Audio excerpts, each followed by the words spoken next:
అందరికీ నమస్కారం. నా పేరు రమ. నా ప్రియసఖి 59వ భాగం. రచయిత సాహితీ మోహన్ గారు. అసలే ఉల్లిపొర లాంటి చీర, ఆపై పవిటని 1 స్టెప్ వేసిందేమో. ఆ కొంగుచాటు అందాలను దాస్తున్నది రెగ్యులర్ బోస్ కాదు, రవిక అని అర్థమైపోయింది సూర్యకి. అంతే, తమ పెళ్ళైన కొత్తలో ఆమెనిలా చూసి మురిసిపోయి ఆ మత్తులో మైమరిచిపోయిన రోజులు గుర్తుకొచ్చి ఒళ్ళంతా పులకరించినట్టయింది. ఇన్నేళ్ల తర్వాత ఆనాటి మత్తు మళ్ళీ తనని ఆవరించగా తనువు ఆమె దరిచేరమని తహతహలాడుతుంటే బుద్ధి మాత్రం వద్దు సూర్య, ఇప్పుడప్పుడే నువ్వు బెండవ్వద్దు అంటూ అతన్ని వారిస్తోంది. అలా ఇంకో నిమిషం గడిచాక తనని చూసి కూడా దగ్గరికి రాకుండా అలానే కూర్చొని ఉన్న సూర్యని చూసి విసుకొచ్చి ఇక లాభం లేదని తనే కాస్త బిడియాన్ని తగ్గించుకొని మెల్లిగా అతని ముందుకు వెళ్ళి సూర్యగారు పాలు అంది. తలదించుకొని చెయ్యి ముందుకు చాస్తూ. ఇన్నేళ్లైనా వన్నె తగ్గని అందంతో తనకి ఇంత దగ్గరగా ఉన్న తన ప్రియసఖి నుంచి వెలువడుతున్న సహజ పరిమళం తనని వివశుణ్ణి చేస్తూ ఉంటే ఆమెని తన బాహుబంధనాల్లో బందీని చేయాలని కోరికని కంట్రోల్ చేసుకుంటూ అతి కష్టం మీద తనని తాను నిలువరించుకొని నార్మల్గా ఉండటానికి ప్రయత్నిస్తూ ధన్వి చేతిలోని పాల గ్లాస్ని తీసుకొని, థ్యాంక్ యూ, కరెక్ట్ టైంకే నాకు కావాల్సింది తెచ్చిచ్చావు. ఫుల్గా నాకు తిన్నాక గ్లాస్ పాలు తాగితే హాయిగా నిద్రపడుతుంది అని గ్లాస్లోని పాలని గడగడ తాగేసి ఖాళీ గ్లాస్ ఆమె చేతిలో పెట్టి, అమ్మయ్య ఇప్పుడు మంచి స్లీప్ వేయచ్చు అంటూ టక్కున బెడ్పై పడుకొని దుప్పటి ముసిగేశాడు సూర్య. అప్పటిదాకా అతను చేస్తున్న పనిని ఆశ్చర్యంగా కళ్ళప్పగించుకొని చూస్తూ ఉన్న ధన్వి సూర్య అలా పడుకోగానే ఒక్కసారి ఏడుపు మొహం పెట్టుకొని తనని తాను చూసుకొని, ఇదేంటి, నేను తయారవడం ఏమైనా లోపం చేశానా, లేక ఆయన కళ్ళలో లోపం ఉందా, నన్ను ఇలా చూశాక కూడా ఏమీ రియాక్ట్ అవ్వకుండా ఇలా ముసుగుతున్నారేంటి అనుకుంటూ తలెత్తి సూర్య వైపు చూసింది ధన్వి. అప్పుడే ఆమె రియాక్షన్ ఏంటో చూద్దామని దుప్పటి కొంచెం పక్కకి జరిపి చూస్తున్న సూర్య ధన్వి కంట్లో పడనే పడ్డాడు. ఇంకేముంది, సూర్య ఇలా తనని చూసి కావాలని ఇలా బెట్టు చేస్తున్నాడని అర్థమై, ఓ ఇదంతా మీరు కావాలని చేస్తున్నారా, చెప్తా మీ సంగతి అని అంటూ హా అని ఆవలిస్తూ, కొంచెం జరగండి సూర్య గారు, నాకు కూడా బాగా నిద్రొస్తోంది, అసలే పొద్దున్నే లేవాలి కదా అని అంటూ ధన్వి సూర్యని ఒక నెట్టు నెట్టి అతని పక్కనే సెటిల్ అయిపోయింది. సూర్య కప్పుకున్న దుప్పటిని లాగేసుకొని ఆ దుప్పటిని తను కప్పుకుంటూ తన నడుము వరకు దాన్ని కప్పేసుకుంది. ఫ్రాక్షన్ ఆఫ్ సెకండ్స్లో జరిగిన ఈ చర్యకి అవాక్కైపోయిన సూర్య తనకి అతి దగ్గరగా జరిగి పడుకున్న ధన్విని చూసి ఆమె వంపు సొంపులన్నీ కూడా క్లియర్గా కళ్ళకు కట్టినట్టుగా కనిపిస్తూ ఉంటే తడబడుతూ టక్కున్న కళ్ళు గట్టిగా మూసేసుకున్నాడు. సూర్య రియాక్షన్స్ ఓరకంట గమనిస్తున్న ధన్వి అతను అలా కళ్ళు మూసుకోవడం చూసి చిన్నగా నవ్వుకొని, అప్పుడే ఏమైంది, ఇప్పుడు ఇస్తా చూడండి మీకు అసలు షాక్ అనుకుంటూ కావాలనే అని సౌండ్ చేస్తూ పక్కకు తిరిగింది. ఆమె వాయిస్ విని వద్దొద్దు అనుకుంటూనే కళ్ళు తెరిచిన సూర్యకి కేవలం చిన్న థ్రెడ్తో ముడివేసి బ్యాక్లెస్గా ఉన్న రవిక చీర కొంగు స్థానభ్రంశం చెందడం వల్ల బహిర్గతమవుతున్న నెలవంకల్ లాంటి నడుము తనకి అతి చెరువుగా ఉండడం వల్ల డైరెక్ట్గా తన ముక్కు పుటాలకు చేరుతున్న ఆమె తలలోని మల్లెపూల సుగంధాలు అన్నీ కలిసి సూర్యని పూర్తిగా అవుట్ ఆఫ్ కంట్రోల్ అయ్యేట్టుగా చేశాయి.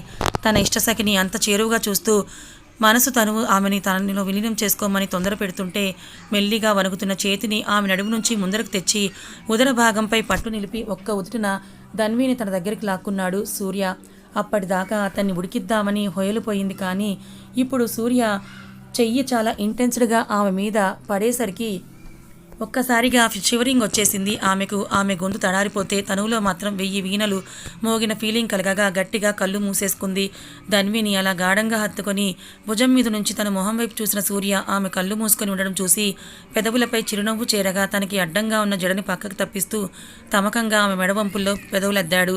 అక్కడితో ఆగకుండా తన నిగ్రహానికి దీటుగా నిలిచి అతన్ని వివశుణ్ణి చేసి తన వైపుకి ఆకర్షితుణ్ణి చేస్తున్న ఆమె వెన్నుపై ముద్దుల వర్షం కురిపించాడు సూర్య. అతని చుమ్మనాల బాణాలు ఆమెని మరో లోకంలోకి తీసుకెళ్తుంటే సూర్యగారు అంటూ ముందుకు తిరిగి అతన్ని గాఢంగా హత్తుకుంది ధన్వి. ఆమె చర్యకి చిన్నగా నవ్వుకుంటూ చెవి దగ్గరికి వెళ్ళి, ఓయ్ కంచు, ఏంటి ఇదంతా అన్నాడు సూర్య హస్కీగా. అది విని మెల్లిగా తలెత్తి అతని కళ్ళల్లోకి చూస్తూ, ఇక నుంచి నేను మిమ్మల్ని వీడి ఎక్కడికి వెళ్ళని చెప్పడానికి చేస్తున్న ప్రమాణం, నాలోని భయాన్ని వీడి మీతో కలిసిపోయి సమస్యకి ఎదురు నిలవాలన్న తాపత్రయం మళ్ళీ మీలో కలిసిపోయి అప్పుడు మీకు దూరం చేసిన అనుభూతుల్ని అనుభవాలని మీకు అందించాలనే తపన, నేటి నుంచి గతాన్ని వీడి కొత్త జీవితాన్ని ఆహ్వానిస్తూ మనం కలిసి వేసే తొలి అడుగు అని అంటూ ధన్వి ప్రేమగా సూర్యనుతిన ముద్దాడింది. ఆమె మాటల్లో ఇంకెప్పుడు నిన్ను వీడనన్న భరోసా తనకి దొరికేసరికి సంతోషంగా ఆమెని గుండెలకి హత్తుకొని కాసేపు మౌనంగా ఉండిపోయాడు సూర్య. కొన్ని క్షణాలకి ఆమెను వదిలి తన కళ్ళలోకి చూస్తూ, నాకు త్వరగా నా ప్రిన్సెస్ కావాలన్నాడు. ఆ మాటలు విని నవ్వుకుంటూ, మీదే ఆలస్యం అంది ధన్వి. అవునా, అయితే ఇంకొక క్షణం కూడా ఆలస్యం చేయను అంటూ ఆర్తిగా ఆమె పెదవులు అందుకొని ఇన్నేళ్ల తమ విరహానికి స్వస్తి పలికి తమ జీవితంలోని 2వ అధ్యాయానికి శ్రీకారం చుట్టాడు. ఇన్నేళ్లుగా తమలో దాచుకున్న ప్రేమ నదిలా పొంగి పొరవళ్ళు తొక్కుతూ ఉంటే ఆ ప్రేమ మత్తులో దేహాలకు అవుతున్న తీయటి గాయాలను కూడా లెక్క చేయకుండా ఒకరితో ఒకరు పోటీ పడుతూ ఒకరికి ఒకరు సహకరిస్తూ సుదీర్ఘమైన ప్రణయ యుద్ధాన్ని జయించారు. చెమటలోడుతున్న తన ముఖారవిందాన్ని చూసి నవ్వుకుంటూ ఐ లవ్ యూ కంచు అన్నాడు సూర్య ప్రేమగా ఆమె నుదుటను చుంబిస్తూ. లవ్ యూ టూ శ్రీవారు అంటూ ఆ ముద్దును ఆస్వాదిస్తూ. సిగ్గుగా సూర్య గుండెలపై వాలిపోయింది ధన్వి. ఆమె సిగ్గును చూసి సూర్య కూడా చిన్నగా నవ్వుకుంటూ ఓయ్ కంచు, చేసిందంతా చేసి ఇప్పుడు సిగ్గుపడుతున్నావేంటే నువ్వు అని అన్నాడు సూర్య ధన్వినే చూస్తూ అల్లరిగా. ఆమె మాటలకి మరింతగా అతన్ని సిగ్గుతో ముడుచుకుపోతూ సూర్యగారు ప్లీజ్ అలా మాట్లాడకండి అంది. ఇది బాగుంది, అన్నీ చేసేసి ఇప్పుడు మాట్లాడొద్దంటే ఎలా అంటూ ఏదో గుర్తొచ్చిన వాడిలా ఏ కంచమ్మ ఆ రూమ్లో అంశు ఒక్కడే ఉన్నాడు, బయటపడతాడేమో అన్నాడు సూర్య. ఆ మాటలు విని చిన్నగా నవ్వుతూ అసలు వాడు ఆ రూమ్లో ఉంటేనేగా భయపడటానికి అంది ధన్వి. ఇంకా అర్థం కానట్టుగా తన వైపే చూస్తున్న సూర్యను చూసి వాడు ఇక్కడ లేడు, పైన భాను ఆంటీ దగ్గర పడుకున్నాడంది. అవునా, కానీ వాడిప్పుడు వెళ్ళడక్కడికి అని అంటాడు సూర్య. మీరు ఫ్రెష్ అవ్వడానికి వెళ్ళినప్పుడు ఆంటీ కిందకి వచ్చారు మన ప్రయాణం గురించి తను రానని చెప్పడానికి అంటూ అక్కడికి రావడానికి ఆంటీ చాలా మొహమాట పడ్డారు. కానీ నేను బలవంతం చేసేసరికి ఒప్పుకున్నారు. కాసేపు కూర్చొని తను తిరిగి వెళ్ళబోతూ ఉంటే వీడు కూడా నేను కాసేపు ఆడుకొని వస్తానని మారం చేసి వెళ్ళాడు. కానీ వెళ్ళిన 10 నిమిషాలకే క్రాంతితో మాట్లాడుతూ అలాగే నిద్రపోయాడట. కాల్ చేసి చెప్పింది ఇప్పుడు లేపితే ఏడుస్తాడేమో, పొద్దున్నే లేచాక పంపిస్తానులే నువ్వు పడుకో అని అంటూ. సూర్యని చూసి నేను కాల్ కట్ చేసినప్పుడే మీరు వచ్చారు, అందుకే మీరు అడగగానే పడుకున్నాడని మీతో చెప్పాను అంది నవ్వుతూ. హో అవునా అని అంటూ మళ్ళీ ఆమెపై ముద్ర దాడి మొదలు పెడుతూ ఉంటే అతని ప్రేమ ప్రవాహానికి అడ్డుకట్ట వేస్తూ సూర్యగారు ఇప్పటికే 2 దాటింది, ఇంకా పడుకుందాం, పొద్దున్నే లేవాలి కదా అంది ధన్వి. అది విని ఆమె వంక చిరుకోపంగా చూస్తూ ఓయ్ ఆ మాట చెప్పే కదా నేను నా పాటికి పడుకుందామని వచ్చాను, అలాంటి నన్ను బుద్ధిగా పడుకోనివ్వకుండా రెచ్చగొట్టి ఇప్పుడు పొద్దున్నే లేవాలని కబుర్లు చెప్తున్నావా? అదేం కుదరదు, నేను మ్యూజిక్ సెషన్ మొదలు పెడితే ఎలా ఉంటుందో నీకు తెలుసు కదా అన్నాడు సూర్య. అబ్బా తెలుసు మహాప్రభు కానీ అంటూ సిగ్గుతో తలదించుకొని మీరు అలసిపోతే జర్నీ ఎలా చేస్తాం అంటున్న ధన్విని చూసి నవ్వుతూ ఆహా ఫ్లైట్ నడిపేది పైలటే నేను కాదు అని నవ్వుతూ నాకు నా ప్రిన్సెస్ని త్వరగా ఇచ్చేస్తా అన్నావు కదా, మరి ఊరికే వచ్చేస్తుంది ఏంటి, దానికి తగ్గట్టు మనము కష్టపడాలి కదా అంటూ తనకి మారు మాట్లాడే అవకాశం ఇవ్వకుండా ఆమె పెదవులను అందుకొని మలి సంగ్రామానికి తెరతీశాడు సూర్య.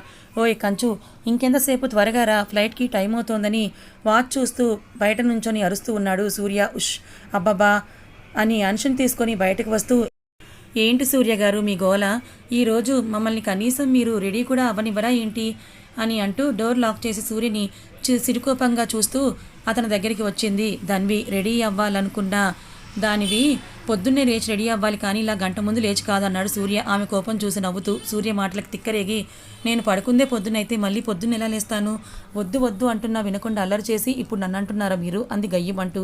అప్పుడే కార్ దగ్గరికి వస్తున్న భాను క్రాంతిలను చూసి టక్కున ధన్వికి దండం పెడుతూ వసే నీ గురించి తెలిసి కూడా నిన్ను కదిలించాను చూడు, నాకు బుద్ధి లేదంటూ అదిగో ఆంటీ వాళ్ళు వస్తున్నారు, వాళ్ళ ముందు ఇలా మాట్లాడి నా పరువు తీయకు అన్నాడు సూర్య ధన్వి దగ్గర చెవి దగ్గర గుసగుసగా.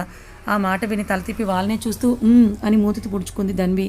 ఆమె ఎక్స్ప్రెషన్ చూసి నవ్వుతూ ఇప్పుడు కాదే నీ సంగతి ఇంటికి వెళ్ళాక చెప్తాను అని అంటూ దగ్గరికి వచ్చిన వాళ్ళ చేతిలో లగేజ్ తీసుకొని కారులో పెట్టి పదండి పదండి టైం అయిపోతుంది ఇప్పటికే అని అంటూ హడావిడిగా డ్రైవింగ్ సీట్లో కూర్చుని వాళ్ళు నలుగురు కూడా ఎక్కగానే కార్ని ఎయిర్పోర్ట్కి స్టార్ట్ చేయించాడు పరుగులు పెట్టిస్తూ సూర్య. వీళ్ళు ఎయిర్పోర్ట్కి చేరుకునేసరికి శ్లోక్ ఇంకా శివరాం గారు కూడా ఎయిర్పోర్ట్లో ఆల్రెడీ చేరుకొని ఉన్నారు. తమ లగేజ్లు తీసుకొని కార్స్ని అక్కడ డ్రైవర్స్కి ఇచ్చేసి అందరూ కలిసి లోపలికి వెళ్ళిపోయారు. అప్పటికే టైం అయిపోవడంతో త్వరగా ఫార్మాలిటీస్ అన్నీ కూడా కంప్లీట్ చేసుకొని ఫ్లైట్ ఎక్కారు. అందరూ ఎవరి సీట్లలో వాళ్ళు సెటిల్ అయ్యాక ధన్వి సూర్య చేయి పట్టుకొని అతని భుజంపై తలవాల్చింది. ఆమె మనసులో ఇప్పుడు ఏం మొదలుతుందో అర్థమైన సూర్య ధన్వి చేతిని తన చేతితో ప్రెస్ చేస్తూ ఓయ్ కంచు నువ్వు అనవసరంగా కంగారు పడకు, అంతా బాగానే ఉంటుంది, నేను ఉన్నాను కదా అన్నాడు భరోసాగా. ఆ మాటలు విని తలెత్తి అతని కళ్ళల్లోకి చూసి చిన్నగా నవ్వుతూ థ్యాంక్ యూ సో మచ్ సూర్య గారు, నేను ఇంత పెద్ద తప్పు చేసినా కూడా నన్ను క్షమించి మునుపటిలా అంతే ప్రేమను చూపిస్తున్నందుకు అంది ఆర్ద్రత నిండిన గొంతుతో. హహా ప్రేమ అంటే అంతేనే, మనం ఒకరిని ప్రేమిస్తే వారి తప్పుని కూడా క్షమించగలగాలి, అంతేకాని తప్పు చేశారని వాళ్ళని వదిలేస్తే లేదా శిక్షిస్తే అది ప్రేమలా అవుతుంది. ఒక జననం ఒకటే ప్రేమకి, మరణం అనేది లేదు తనకి. ఆ తనువులు బాసిన వారి ప్రేమ సూత్రం అజరామరం, చిరస్మరణీయం. అలాంటి ప్రేమని ఇలాంటి చిన్న చిన్న విషయాలు ఎలా తగ్గిస్తాయి? అది నా ప్రేమైనా, కన్నవాళ్ళ ప్రేమైనా, తోబట్టువుల ప్రేమైనా, బంధువుల స్నేహితుల ప్రేమైనా, ఏదైనా వారి ప్రేమ నిజమైనప్పుడు మనం ఏం చేసినా క్షమించే గుణం వాళ్ళలో ఉంటుంది. కాబట్టి నువ్వు ఎక్కువ ఆలోచించకుండా హ్యాపీగా ఉండు అని అన్నాడు సూర్య. ఆ మాటలు విని ఎమోషనల్ అవుతూ సూర్యని చుట్టేసి అతని గుండెలపై వాలి అలానే ఉండిపోయింది ధన్వి. ఈలోగా ఫ్లైట్ టేక్ ఆఫ్ అవుతున్నట్టుగా అనౌన్స్మెంట్ రావడంతో అందరూ సీట్ బెల్ట్స్ పెట్టుకుని కూర్చున్నారు. ఫ్లైట్ టేక్ ఆఫ్ అవగానే ఇన్నేళ్ల తర్వాత ధన్విని చూసిన ఫ్యామిలీ మెంబర్స్ రియాక్షన్ ఎలా ఉండబోతోందో, అక్కడ పరిస్థితులు ఎలా ఉండబోతున్నాయో అన్న ఆలోచనలో ఉన్న వాళ్ళందరికీ మళ్ళీ ఫ్లైట్ ల్యాండ్ అవుతోందన్న అనౌన్స్మెంట్ వచ్చేదాకా జర్నీ టైమే తెలియలేదు. అలా ఫ్లైట్ ల్యాండ్ అవ్వగానే ఒక్కొక్కరుగా దిగటం మొదలుపెట్టారు. ధన్వి కూడా సూర్య చేయి పట్టుకొని కిందకి దిగుతూ వెళ్ళేటప్పుడు మళ్ళీ లైఫ్లో తిరిగి ఇక్కడికి రాలేను అని మెంటల్గా ఫిక్స్ అయిపోయి ఉన్న తను మళ్ళీ ఇలా ఇన్నేళ్ల తర్వాత తిరిగి ఊరికి వచ్చేసరికి చాలా భావోద్వేగానికి గురైంది. కళ్ళల్లో నీళ్లు ఆగకుండా వస్తూ ఉంటే సూర్య తన చేయి గట్టిగా పట్టుకొని అడుగులు వేసింది ధన్వి. ఆమె మనసులో ఏముందో తను పట్టుకున్న విధానంలోనే తెలిసిపోతూ ఉంటే ధన్వి వైపు చూసి ఏడవద్దు అని సైగ చేస్తూ తన కన్నీళ్లను తుడిచి ఆమె భుజం చుట్టూ చెయ్యి వేసి ఆమెని ముందుకు నడిపించాడు సూర్య. వీళ్ళు లగేజ్ కలెక్ట్ చేసుకొని బయటికి వెళ్ళేసరికి సూర్య ఆల్రెడీ అరేంజ్ చేసిన 2 కార్స్ వాళ్ళ కోసం పార్కింగ్లో వెయిట్ చేస్తూ ఉండడంతో అందరూ వాటిలోనే సూర్య ఇంటికి స్టార్ట్ అయ్యారు. సూర్య ఎంత ధైర్యం చెప్పినా కూడా ధన్వికి మాత్రం మనసులో ఇంట్లో వాళ్ళు తనని ఎలా రిసీవ్ చేసుకుంటారో అన్న ఆలోచన భయం తొలుస్తూనే ఉండడంతో జర్నీ అంతా కూడా టెన్షన్ పడుతూ అలానే కూర్చుండిపోయింది. తను ఎంత చెప్పినా వాళ్ళందరితో తిరిగి కలిసేదాకా ఆమె మనసులోని ఆ ఫీలింగ్ పోదని అర్థమై ఏం మాట్లాడకుండా ధన్వి చేయి పట్టుకొని సైలెంట్గా కూర్చుండిపోయాడు సూర్య. సరిగ్గా అరగంట జర్నీ తర్వాత సూర్య మ్యాన్షన్ ముందు ఆగాయి 2 కార్లు. కారు ఆగిన శబ్దానికి తన ఆలోచనల నుంచి బయటకు వచ్చిన ధన్వి విండోలో నుంచి ఇంటిని చూసి మళ్ళీ తల తిప్పి సూర్య వైపు చూసింది. ఆమె కళ్ళల్లోని కంగారుని గమనించిన సూర్య ధన్వి చేతిని పట్టుకొని చిన్నగా ప్రెస్ చేస్తూ కూల్ బంగారం, నువ్వు అనుకుంటున్నట్టుగా ఏం ఉండదు, అనవసరంగా నువ్వు టెన్స్ అవ్వకు అని అంటూ అనుషుని ఎత్తుకొని తను కారు దిగి ఆమెకు చెయ్యి అందించి తను దిగగానే భుజం చుట్టూ చెయ్యి వేసి ధైర్యం చెప్తూ తన వెనుకే దిగిన శివరాం గారు, భాను గారు శ్లోక్ క్రాంతిల వైపు చూసి పదండి లోపలికి వెళ్దామంటూ ధన్వితో కలిసి గుమ్మంపై పడుగులు వేశాడు సూర్య. వాళ్ళిద్దరితో పాటు మిగతా వాళ్ళు సూర్యనే ఫాలో అవుతూ మ్యాన్షన్ లోపలికి అడుగుపెట్టారు. అప్పటిదాకా కామ్గా ఉన్న అంష్ మ్యాన్షన్ లోపలికి రాగానే తనకి ఏదో బాగా తెలిసిన ఇల్లులా సూర్య చేతుల్లో నుంచి జారిపోయి లోపలికి పరుగులు పెట్టాడు. సరిగ్గా గుమ్మం దగ్గరికి వెళ్ళేసరికి అంష్ ఇలా వెళ్ళిపోవడంతో వాడెక్కడ పడిపోతాడో అన్న కంగారులో ధన్విని వదిలి అంష్ కన్నా అలా పరిగెత్తుకు నాన్న పడిపోతావంటూ కొడుకు వెనకే లోపలికి పరిగెత్తాడు సూర్య. సూర్య అలా తనని వదిలేసేసరికి ఒక్కదానికి ఆ గడప దాటి ఇంట్లో అడుగు పెట్టడానికి ధైర్యం చాలక గుమ్మం ముందు నిలబడిపోయింది ధన్వి. అప్పుడే హాల్లో నుంచి కిచెన్లోకి వెళ్తున్న సౌజన్య గారు ఇంట్లోకి ఎవరో బాబు పరిగెడుతూ రావడం చూసి ఆశ్చర్యపోతుండగానే వారి వెనకాలే సూర్య రావడం చూసి కన్నయ్య నువ్వేంటి ఇక్కడ అని అన్నారు అయోమయంగా సూర్య దగ్గరికి వస్తూ. సూర్య చెప్పేలోపే అక్కడే ఉన్న అంష్ సౌజన్య గారిని చూసి నానమ్మ అని ఆవిడ కాలిని చుట్టేయడంతో అప్పుడు గమనించారు ఆవిడ వాడిని బాగా.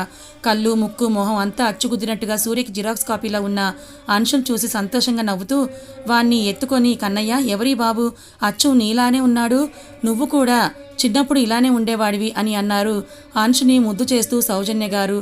తను అడుగుతున్న సమాధానం ఏమాత్రం చెప్పకుండా సూర్య అలా నవ్వుతూ ఉండేసరికి అతన్ని చూసి ఏమైంది కన్నయ్య, ఏం మాట్లాడవేంటి అని అంటున్న ఆవిడిని చూసి నవ్వుతూ రిలాక్స్ మా, ఒక్కసారి అటు చూడు, నీ ప్రశ్నకు సమాధానం నీకే దొరుకుతుంది అంటూ తను అడ్డు తప్పుకోగానే ఎదురుగా గడప అవతల తలదించుకొని నుంచున్న ధన్విని చూసి కొయ్యబారిపోయినట్టుగానే నుంచుండిపోయారు సౌజన్య గారు.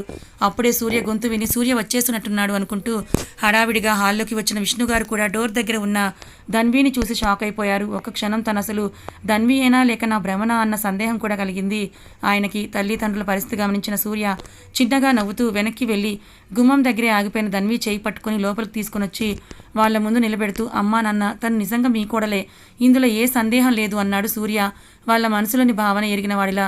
సూర్య మాటలకి తేరుకున్న సౌజన్య గారు ధన్వి దగ్గరికి వెళ్ళి కళ్ళమణిలతో ఆమె వైపే చూస్తూ ధన్వి ఎలా ఉన్నావురా, అసలు ఏమైపోయావు నువ్వు, ఇన్నాళ్ళు మమ్మల్ని అందరినీ వదిలేసి ఎక్కడికి వెళ్ళిపోయావు అని అన్నారు ఆవిడ. ధన్విని అక్కడ చూడగానే ఆనందం తప్ప ఇన్నాళ్ళు సూర్యపడ్డ మనోవేదన కూడా గుర్తులేనంతగా ఉంది ఆవిడికి. ఎందుకో మరి ఆవిడలా అడుగుతూ ఉండగా అప్పటిదాకా ధన్విని మాత్రమే చూస్తూ ఉండిపోయారు విష్ణుగారు. అప్పుడు గమనించారు సౌజన్య గారి చేతిలో ఉన్న బాబుని. వాడిని చూసిన మరుక్షణం అర్థమైపోయింది ఆయనకి అంశ్ ఎవరో అని. వాడిని చూసి మహదానంద పడిపోతూ వెంటనే ఆవిడ దగ్గరికి వెళ్ళి చేతిలోని అంశుని తీసుకుంటూ సూర్య వీడు నామనుడే కదూ అన్నారు కన్నీళ్లలో వాడిని చెక్కిలి ముద్దాడుతూ. ఆయన అలా అంటుంటే అప్పుడు అర్థమైంది సౌజన్య గారికి కూడా ఇప్పటిదాకా తన చేతిలో ఉంది తన అని. దానితో మనవడి వైపు ఒకసారి ఆప్యాయంగా చూసి తిరిగి ధన్విని చూస్తూ ఇన్నాళ్ళు ఏమైపోయావురా అన్నారు ఆమె ప్రేమగా దగ్గరికి తీసుకుంటూ. చెప్పా పెట్టకుండా ఇల్లు వదిలి వెళ్ళిపోయి మళ్ళీ ఇన్నాళ్ళ తర్వాత బాబుతో తిరిగి వచ్చిన తనని ఒక్క మాట కూడా అనకుండా సూర్యని పెళ్లి చేసుకొని మొదటిసారి ఇంట్లో అడుగుపెట్టినప్పుడు తనంటే ఎంత ప్రేమగా ఉన్నారో ఇప్పుడు కూడా అంతే ప్రేమగా మాట్లాడుతున్న సౌజన్య గారిని చూసి నన్ను క్షమించండి అత్తయ్య అంటూ ఆవిడ చుట్టేసి బోరు మంది ధన్వి తనలా ఏడవడం చూసి అప్పటిదాకా బయటే ఉన్న భానుగారు మిగతా వాళ్ళు కూడా కంగారుగా లోపలికి వచ్చారు. సౌజన్య గారు కూడా కన్నీరు పెట్టుకుంటూనే ఊరుకోరా, నువ్వు మాతో ఉన్నది కొన్ని నెలలే అయినా కూడా నువ్వేంటో మాకు బాగా తెలుసు కాబట్టి నువ్వు ఇలాంటి డెసిషన్ తీసుకున్నావంటేనే దీని వెనుక ఏదో పెద్ద కారణమే ఉంటుందని మేము అనుకుంటూనే ఉన్నాము. నువ్వు చేసిన ఈ పని వల్ల సూర్య బాధపడటం చూసి అప్పుడప్పుడు నీ మీద కోపం వచ్చిన మాట నిజమే, కానీ అది కూడా ఎక్కువసేపు ఉండేదే కాదు. ఎందుకంటే సూర్య అంటే నీకెంత ప్రేమో నాకు తెలుసు. అలాంటి వాణ్ణి నువ్వు వదిలి వెళ్ళావంటేనే అర్థమైంది ఏదో పెద్ద విషయమే అయ్యుంటుందని అంటూ ధన్వీని దూరం జరిపి ఆమె ముఖంలోకే చూస్తూ అసలు నీకు మమ్మల్ని అందరినీ ముఖ్యంగా నీ సూర్యుని వదిలి వెళ్ళిపోవాల్సినంత అవసరం ఏమొచ్చింది అని అడుగుతూ ఉండగా అమ్ములు అంటూ బాధ సంతోషం ఒకేసారి ధ్వనిస్తున్నట్టుగా ఉన్న గొంతు విని అందరూ తల తిప్పి గుమ్మం వైపు చూశారు.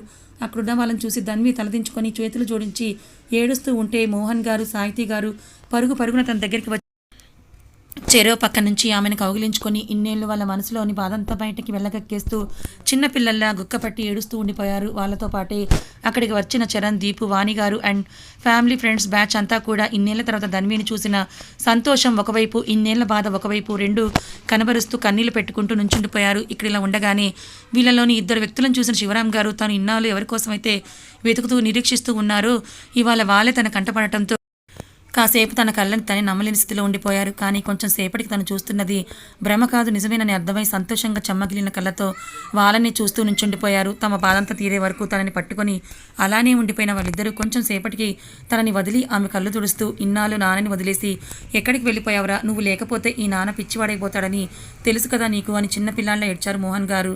నన్ను క్షమించండి నాన్న, నా పిచ్చి భయంతో మీ అందరిని ఇన్నాళ్ళు సఫర్ చేశాను చాలా అని అంది అందరి వైపు కన్నీళ్లతో చూస్తూ. తర్వాత అందరూ కూడా ఒక్కొక్కరుగా ధన్వితో మాట్లాడి అప్పటిదాకా తమ గుండెల్లో దాగున్న భారాన్ని మెల్లిమెల్లిగా దించేసుకున్నారు. చరణ్ కూడా ధన్విని హక్ చేసుకుని కన్నీళ్లు పెట్టుకుంటూ అసలు ఎక్కడికి వెళ్ళిపోయావు ఇన్నాళ్ళు, అంత అవసరం ఏమొచ్చింది నీకు, ఒకటి మాత్రం నాకు బాగా తెలుసు, నువ్వు ఇలా పిరికిదానిలా మా అందరినీ కావాలని వదిలి వెళ్ళావంటేనే ఏదో పెద్ద విషయమే జరుగుంటుంది. మాలో ఎవరికైనా హాని తలపెడతామని బెదిరించే ఉంటారు కదా, లేకపోతే చిన్నప్పటి నుంచి ప్రతి విషయంలో ఎంతో ధైర్యంగా వ్యవహరించిన నువ్వు ఇలా వెళ్ళిపోయావంటేనే అర్థం చేసుకోగలను అని అన్నాడు చరణ్. కథ ఇంకా ఉంది. మొత్తానికి ధన్వి వాళ్ళ ఫ్యామిలీతో కలిసిపోయింది. అందరూ కూడా చాలా సంతోషంగా ఉన్నారు. కానీ ఇప్పుడు ఆ మిస్టర్ ఎక్స్ మళ్ళీ ఏమైనా చేస్తాడా, అసలు ఆ మిస్టర్ ఎక్స్ ఎవరనేది సూర్య కనిపెడతాడా లేదా, మరి ఇంతకీ శివరాం గారు ఇప్పుడు ధన్వి ఫ్యామిలీలో ఉన్న ఎవరిని చూసి అంతగా ఆయన షాక్ అయిపోయారు, అంతగా కావాల్సిన వాళ్ళు ఎవరున్నారు, ఒకవేళ మీకు తెలిస్తే గెస్ చేయండి. కథ ఎలా అనిపించింది, నచ్చిందా? నచ్చితే లైక్ చేయండి, మరికొంతమందికి షేర్ చేయండి. ఇలాంటి మరిన్ని మంచి కథల కోసం మన ఛానల్ని సబ్స్క్రైబ్ చేసుకోండి. Thank you so much for watching.